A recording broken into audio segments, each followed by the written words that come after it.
Guys, pwede ba na kapag naglalaro kayo ng Mayhem tapos gamit nyo sa saber, please lang, manahimik na lang kayo habang naglalaro. Wag na kayong mayabang, wag na kayong man-trash talk, please. Okay lang ba? Nag-please naman ako eh. Lose streak na ako sa Mayhem tapos lahat ng talo ko galing lahat sa saber. Pero wala akong problema sa mga trash talkan, pare. Sanay naman ako sa trash talkan, pare. Tubong online rambulan ako, pare. Tapos yung trash talkan, part ng game yan, pare. Normal lang talaga nagtatrash talkan yung mga tao dito sa ML. Pero ang problema ko kasi, ako lang yung tinatrash talk, hindi ako makabawi. Paano ako babawi, pare? Kapag tinatrash talk ko sila pabalik, sabi nila sa akin, ganyan pala ugali mo, idol trippings.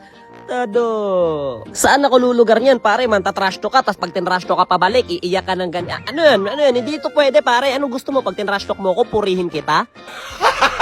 Gago! Na para bang ang hirap-hirap gamitin itong saber. Tingnan mo naman yung gagawin ko dito. First skill, sabay ulti. O wala na, yun na, patay na yung kalaban. So anong punto ko, pare? Dalawa, isa, wag na wag ka man tatrash to kapag gamit mo saber kasi pang baby to eh. Pambata to, pare, kahit sino kaya tong gamitin eh. Kahit mga pitos, kayang-kaya gamitin to. Kahit mga taong walang kamay, kayang-kaya tong gamitin. Pare, pipindot ka lang naman ng ganyan. Tamo, wala pang first skill, patay pa din. Pangalawa, wag na wag ka rin man tatrash to kapag hindi mo kayang tumanggap ng trash talk. Tingnan mo gagawin ko, pare, pindot-pindot lang ako. Tapos kapag may nangabang sa akin, wala na. Ano, akala mo maabangan mo ako? Nakalimutan ko tuloy yung sasabihin ko. Ano nga ba yung sasabihin ko, pare?